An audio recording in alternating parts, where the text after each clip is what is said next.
welcome to yet another edition of Chasing Creativity. I am Kiran Manral.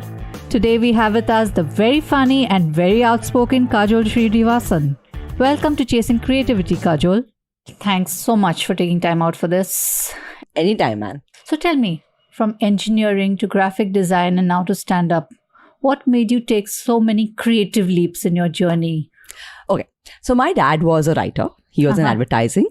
And I've always written because my dad used to write. But then engineering happened and I didn't want to become a database programmer. So I taught myself graphic design and I started doing that on my own. And then comedy started 6 years back. I was going through a lot of stress because my mom was diagnosed with Parkinson's. Oh. And the thing is, when life is so restricted and you have no one to talk to or no one to basically vent to or whatever. So comedy became this means for me to go out on stage and tell people what I feel, what I think. It also started because I met this comedian on OkCupid. Okay, we have a story here, guys. It's a story that went nowhere. But he registered me for my first open mic. He did that? He thought you had promise and you had potential. No, he wanted to date me. But he said, I've registered you for one open mic 1 month down the line. You have time to prepare. And that was it. It was a horrible set that I performed at the open mic. But then I was hooked. I wanted to do it. So what hooked you about it? I'm a bit narcissistic, and most performers are. Yeah. Okay. We love ourselves. And comedy is such a solo art. You write, you perform, it's all you. You get heckled and ridiculed most nights that you're up initially. But on the nights that it goes good, oh my God, there's no other feeling in the world.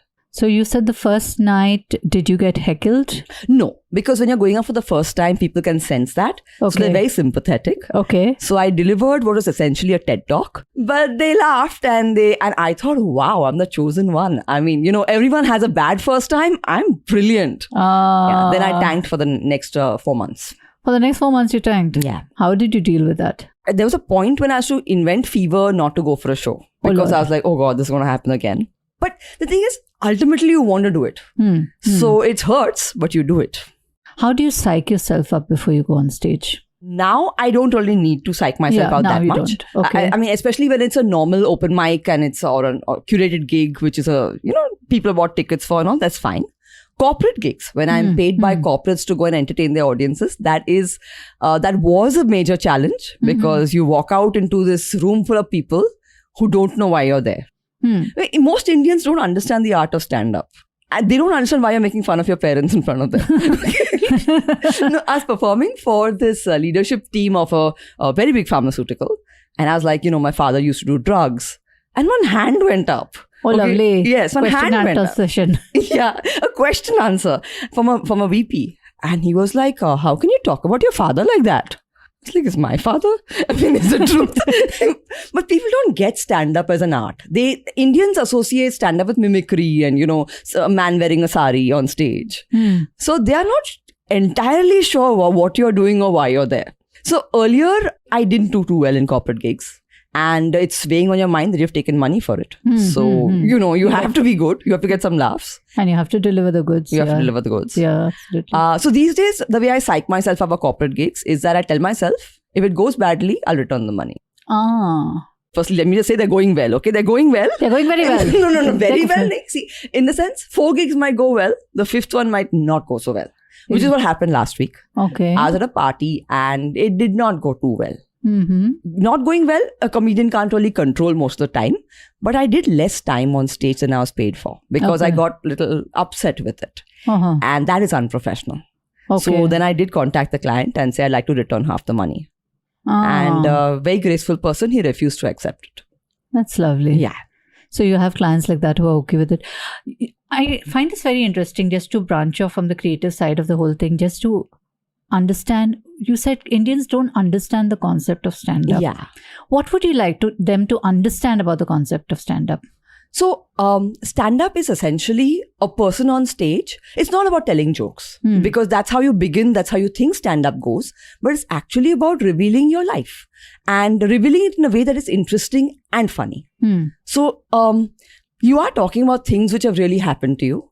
You have to be very open about things because you're talking about things on stage that people don't dream of talking about. That's the reason they're there. Now, people assume in India, we've been used to mimicry as stand-up, and they assume that that is the way the art form goes. They're not used to honesty on stage. They're wondering why it's there. And in India, we create so many gods. You know, your parents are gods. We have tons of gods. We want more gods. Parents are gods. Gods are gods. That is a topic you don't touch. Work is God. Work is God. Food is God. So there's so much that they don't believe you can make fun of. Being a woman in stand-up, there must be a lot that you have to face. Sexism, misogyny, people thinking you're not good enough, you can't deliver the goods. What all have you encountered over the years? So 6 years back when I started out, when I should go for corporate gigs, people genuinely thought I'd come to announce a bar was open. I mean, that you know, in a corporate outbound, that's a news they're waiting for. But it's changed now. Yeah, of course, you still have a ton of people thinking that your brand of comedy is not right. And there are so many genres of comedy. There are so many kinds of entertainment. Choose what you like. But don't tell me what to be. That's what I have a problem with. The standard, the gold standard is that you all should learn to be a clean family comic. Okay. And to people's minds, there is like a woman talking about naughty sexual stuff on stage. Oh my God. Yeah, we need to be taught not to do that. Yes, and this is not good family content, therefore you should be schooled. Okay, who are your gurus in stand-up? I don't have any gurus in stand-up. I personally believe, there are good comics and you should watch them and learn what you can from their art, learn how they're handling stuff on stage. But at the end of it, every creative pursuit comes down to fanatical self-belief. Okay? No one's going to believe in you besides yourself. Okay. And being like, oh, no, I'm not good enough, I'm not going to make it. That's just doing yourself a disservice. I mean, why are you investing so much time if you don't believe in yourself? It's very difficult to keep that self-belief to that degree to sustain yourself. So don't waste time in making more gods for yourself. Be your own god. That's a fabulous thought to hang on to, be your own god and to believe in yourself, because why the hell are you investing time in this? That's a wonderful takeaway, Kajol. I really love that. Now, when I'm getting into the deep dive questions now. Sure. When you do stand up, it's often holding a mirror to society, but doing it through a very personal lens. And that can go either way. There's a very thin line between despair, outrage, and offending someone. What are you very conscious of when you write your material? So before I joined stand-up, I had a coach. He was a director. He used to direct plays. And I really liked the way he wrote and direct plays. So I asked him to prepare me for the stage. And he told me to build a persona. He said, you have got to build a stage persona for yourself, which will protect you from what's going to happen. Okay. And I thought it was a major technique. It's not. He just gave me a piece of paper and he said, write down what you are and write down what you're not. So he said, this is what you stand for. This is what you don't. And he said, this is what you are going to be on stage. Forget about stage. This is what you're going to be every time you leave the house to go to the market. So I know there are certain things I will never make fun of. There are certain things which, the government. And it's nothing wrong to make fun of the government. We are in a democracy. The whole idea of a democracy is that you have a voice and power must be challenged. Speaking truth to power these days seems to be the most difficult thing to do. Yeah. So when you write your sets, do you have a process? Now you've told us about how you create these two personas, your stage persona, your persona when you're with yourself. But when you sit down to write, which persona does the writing? How do you create? I normally lie on the sofa. Lovely. Yeah. And I love this. I don't know how these people do it. But, I have to write 500 words a day. So they're sitting on the laptop writing. I don't know how they do it. I lie on the sofa. Most of the thoughts just come. I'm the person who writes a punchline first and then the joke later. Okay. And then finally, when I've got everything ready, 2 days before the event, I sit down and write it. Okay. So you are the kind of writer, like in a novelist terms, you'll do the end first. Yes. And then you'll start filling in the blanks. Yes. Okay. Yes. And 2 days before your event, you will start. But I already know what I'm saying. Okay. See, in stand-up, we don't rehearse. Okay. You're actually not even writing everything out. Okay. Because it is a conversational art. Okay. So you don't want to make it scripted. So the first time you rehearse is on stage. So it's very spontaneous. Yeah. It has to happen on the spur of the moment. You have to see how the audience is responding and then tailor it accordingly. Yep. decide what will work and not work. So that's a lot of mental agility right there on the stage. It's something that comes to you, When I'm standing in front of 2 people or 2,000 people, I can feel what the audience feels. Every performer can. You just suddenly, you have to surrender to your instincts and know. You can suddenly sense that one corner is upset or one corner is feeling defensive. So you have to be free to respond to that and trust your instincts blindly. So let's take a short break and come right back to chat with Kajol about stand-up. So Kajol, punching up is one of the bedrocks of stand-up. Are there any other principles about writing stand-up that the layperson should know about? There are no principles. If you find it funny and the audience finds it funny, it is stand-up. Now, even the entire concept of punching up, everyone's idea of what is up is very different. That's true. So, some people think that the government is God, So, I would say keep it loose. I mean, the moment you start putting rules on a art form, that's when it dies. Okay. Of course, I don't like offensive stuff, but it depends on what I'm offended by. So, everyone's got their own take. Absolutely.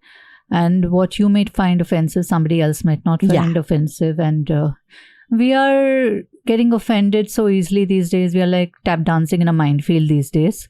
But anyway, Kajol, when you write, and there are phases like that with all creative people, nothing comes to mind. Yeah. You're in a block and maybe you have a deadline, maybe you have a event coming up. How do you deal with it? What is your process to get yourself out of that block and to get words flowing again or ideas flowing again? There's no one process. Okay, whatever. And it's the most painful experience ever because you're just sitting, nothing is happening, and you have an event to do. What I generally do is I go and do stuff for myself. Okay. Your instinct is to wear a nightie and sit at home and keep banging at the keyboard. I go out and buy myself a dress. Nice. No, it's just like you kind of do something nice for yourself and you take yourself out of that situation and then you get more perspective. And the feel-good endorphins after the shopping make you buzz again. Okay. Yeah. It's nice. With stand-up, the rejection is immediate and brutal. How do you deal with it? This is a matter of experience. When you're fresh and the audience doesn't like you, firstly, there's a very big reason about why the audience is quiet. Okay, a lot of us think that when you walk out onto stage and they're like looking at you and not laughing, they're judging you and they think you're shit. It's not always like that. When I was learning samba from this international instructor, she used to teach us. Samba's got these lot of flair. You put your hands in the air, and there's a lot of body flair. And she said, I'm teaching you the moves, but don't do it on stage until you're very comfortable with it. Because the audience can sense when you're uncomfortable and they feel embarrassed on your behalf. It's human empathy. It is not judgment.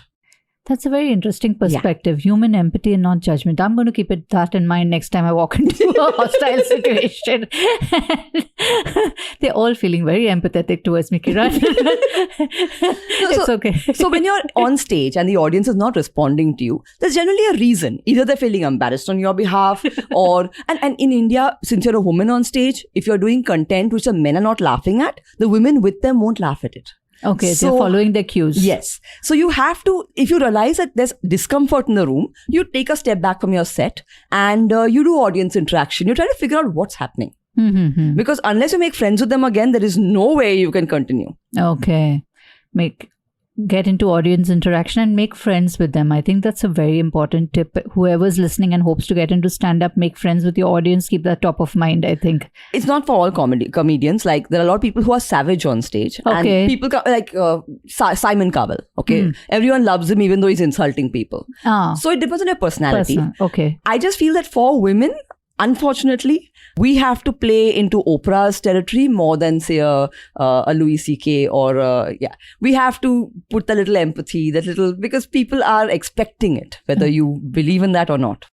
So talking of Louis C.K., I read something very interesting where he said that George Carlin, and I think he really respected the man and would take all his material once a year and throw it out and begin writing fresh material again.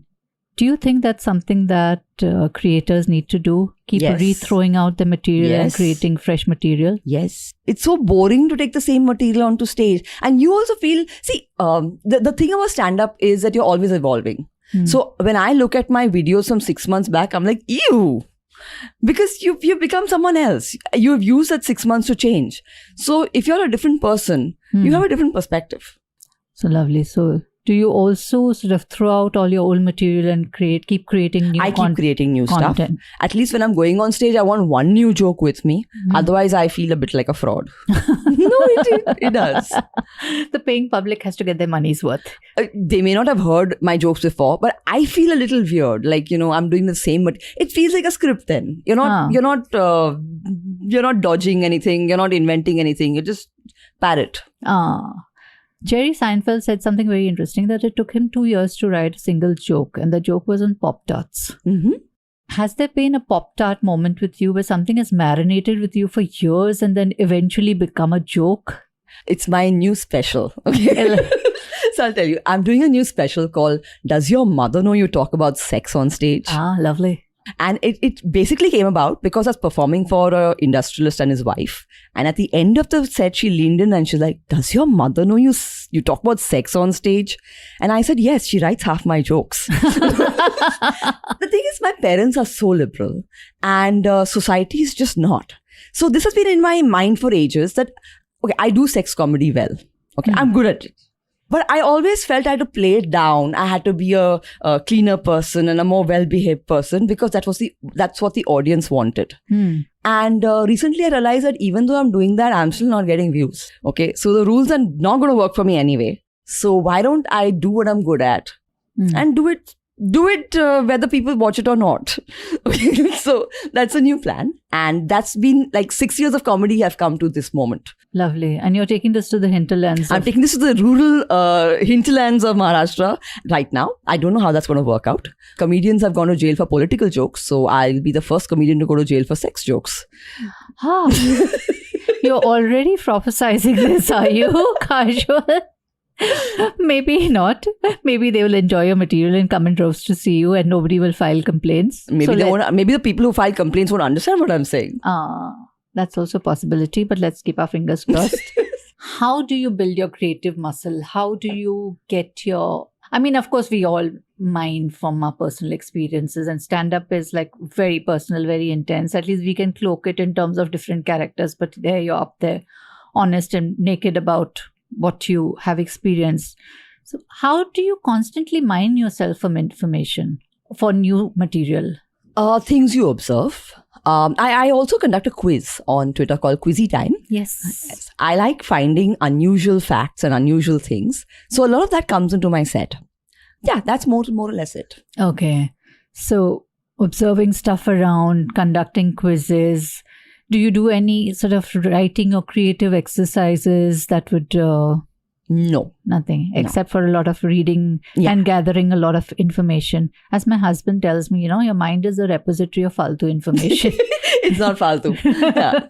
So, because anything he says, I'll say, yeah, this happened and this. But that's a brilliant part of it, right? That's why I love your quizzes on Twitter. Okay. 2:00 the answers come and I'm waiting for them. Yes. Kajol, I remember someone very reputed and known, and I forget the name completely right now, said that women can't be funny. Mm-hmm. What is your take on this? Oh, it's complete rubbish. It's complete rubbish. And I know I get laughs. So I've never doubted myself that way. It's just something which people say. And I'm sorry that, let's stop saying people. I'm sorry that men have to go through life with such a blinkered attitude. Okay. With your sets, do you consciously try to make a difference in attitudes, perceptions as to specifically gender issues? Because I think you do a lot of work in that space and you do talk a lot about that. I make a concentrated effort to make jokes which are women oriented, even in a crowd which is 70% male, because people don't normally do that. And I used to not do that myself because you don't get that kind of laugh which you would get for an entire room. But I make an effort to do it because it's just such a thing to, please the men and let the women be the secondary aspect in the room. Because most, unless you're going for a Women's Day event or, a women-oriented event, most rooms are 70% male, 30% female. And you have to push the boundaries a little. I do work a bit on trying to get the men to laugh first. Now, okay, so I was invited to do a lot of women's oriented events for corporates. And I was like, I'll be speaking about women's issues, right? They were like, no, the men will feel bad. I said, then what am I speaking about? But these are women-oriented events. They are women-oriented events. And the men are going to feel bad. The men are going to feel bad because, and this is new thing. Babies. Yes, the new thing that we are all equal. Okay, like we are making men also. We are treating men as equal. And my question is, do the men like that? I mean, I know that we are feeling very great about making men equal, but I don't think most men see themselves as equal anyway. So there's this new thing that you can come for a women-oriented event, but not talk about women's issues. And I don't believe in that. Definitely. And I'm glad you're doing this, and I'm glad you're speaking to the 30% women in the room and making your jokes for them, and so that they get it, because we need to speak about these things. Yeah. When we have a voice and a platform, definitely. Do we need more funny women in India? Of course. I mean, we need more women everywhere in India. but yeah, it's not about needing funny women in India. It's about needing women who are free to do what they want. Because there are so many restrictions, even in comedy. Open mics get over late. Okay, a lot of women, they come from, family backgrounds which are not very happy with them coming home at that time. Let's start from there. That's a very basic thing. Or you'll have gigs in various cities and people will be a little worried about how will women travel. So we need more women. We need to make life safer. We need their parents to be a little more open. We need all of that. Of course, we need all of that. We need more women in stand-up. We need more women coming to stand-up. We need more women free enough to give their opinions and to talk about the issues that plague them. We need Women's Day events where we can talk about women's issues and not have the men feel worried about being excluded. I've always wondered, Kajol, it takes an immense amount of courage to, and I've asked you this before, to put yourself up there and to speak about these things. Have there been any moments where you felt like there's too much vulnerability involved and there's too much of, putting yourself out there and maybe you need to step back a bit? No. In fact, okay, so there are things which I was not able to talk about earlier. I started stand-up when I was 39. I was a few months shy of 39. Okay. And it was in India, it's dominated by 20-year-olds. 19-year-olds, 20-year-olds.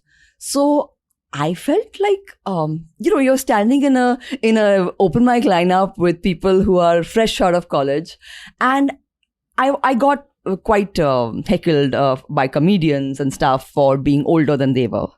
And it was always a sore topic with me that I could not address on stage because I somehow felt in my shame that I was doing something wrong by doing stand-up at that age. That is something which I've coming to terms with now after 6 years in stand-up. Okay. And you have to address your vulnerabilities.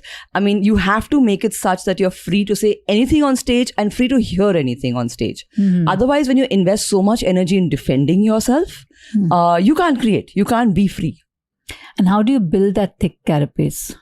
It is not a thick skin. It is not a thick skin. Because you have to be sensitive enough to have that come out of you, but yet you have to be able to deal with all the It comes out of you when you're ready to deal with it. Until then, as I said in Samba, don't do it unless you're confident about doing it. It's more about, so the wonderful thing about stand-up is, since it's such a personal art, you have to confront what you're scared of. You have to confront your feelings, which a lot of people can get by repressing otherwise in life, but you have to deal with it. You have to deal with a sense of shame. And you have to make friends with it. You have to accept it. It changes you as a person. And so when you're ready to talk about something, you've already dealt with it. Now you're ready to make jokes on it. But it can't go the other way around. People always say, oh, you should not be so sensitive. You should make jokes on it. It doesn't work that way. Okay. It comes the other way around. Okay. And it takes a lot of self-knowledge to know when you're ready with it. And when you... It's your instinct. If you trust your instincts, you'll know. When is your book coming out? My book? Yes. You have to write one. I'm a non-famous stand-up comedian. So I literally have to beg people to come for my shows. Now, Kiran, how do you think I'm going to market this book? No, I think you have a wealth of experience. Your jokes are fabulous. You talk about women's and gender issues. I think there is a book lying out there. If not a book, why not a special? Why not a 1 hour long video? Why not a special? Yes. Is that on the cards? But I'm doing specials on various issues. Like now it's about women talking about sex on stage. So, but the whole thing is I'm addressing Indian hypocrisy. Okay. Why is it wrong for women to talk about sex on stage? What suddenly makes them, you made them such a devi in your mind? What has suddenly changed? I mean, the people should be free to talk about what they want. So that. Talking about sex on stage, 1 hour special. Yes, we will wait for that. So in the course of all your years of doing stand-up, has there been any experience that has really scared you or terrified you? There was one experience in a bar in Andheri. I was doing political jokes that day on a certain chief minister. And this man jumped up from the room and he said, I am his bhanja. Okay. Yeah. And unfortunately, they looked also alike. So that's what scared me more. Thankfully, the owner of the bar was, he was completely supportive of comedy. And he said, he just came in front of the man and he told me, he said, you leave. Okay, I'm handling this. So he and his bouncer were dealing with the guy and I ran away through the kitchen. Oh my God. Oh my God. Yeah. That must have been any other such incidents where you had to... When I had to run away? Huh? No one's thrown anything at me. Once I was performing at a Valentine's Day party for senior citizens. Yes. Lovely. It was an interesting event. It was going well. But there was one gentleman there who clearly felt that a woman wearing a dress should be singing the national anthem. He came up to me on my stage and he said, what are you talking? Why don't you do something positive? Sing the national anthem. Okay. So I'm standing there. This man has invaded my stage and the event managers did not intervene. Now there's only so much I can do as a performer. And if someone's refusing to get off stage, so I left. Oh, Lord. But that's not scary. Not scary. No. That's quite interesting. I like the patriotic fervor. So tell us a little bit about your podcast. What made you start it? Okay. So I've got this podcast called Campfire with Kajol. It's on a platform called Khulke. I wanted to interview people doing unusual things or having unusual experiences. And my first episode was when I interviewed this male stripper. Wow. Yeah. Very sweet guy. He's in this little village in UP. He's got this Godrej ka almari where he keeps all his thong, shong, nice zebra print thongs and all that, which his mother can't open. And for the whole week, Monday to Friday, he goes for a normal job. And then Saturday and Sunday, he goes to kitty parties and he earns 1 lakh to 2 lakh over the weekend. Yes. Nice. So we did the podcast and it was, he spoke to me at the Daru ka theka outside his house. Okay, with the camera off. Nobody knows what he looks like. And then 1 month later, this group of girls messaged me and they said, can we have Manish come for our bachelorette party? So I gave the contact to Manish and he was so excited. He gave me a coupon, a free coupon, which I could use whenever I wanted. So this podcast has really made me grow, like before I used to be a comedian and MC and now I'm a pimp. So you're broadening your horizons. I'm broadening my horizons. Very nice. And this podcast is called? It's called Campfire with Kajol. It happens on Fridays, 9 to 10 p.m. On which platform? Khulke. Khulke. Campfire with Kajol on Khulke Fridays. Yes. Guys. And that's a wrap on this episode of Chasing Creativity with Kiran Manral. We were speaking with Kajol Srinivasan. Do follow me on my social media at Kiran Manral everywhere and subscribe to the show wherever you get your podcasts. We are available on Spotify, Bingepods, Apple Podcasts and all other major platforms. Do catch us next week.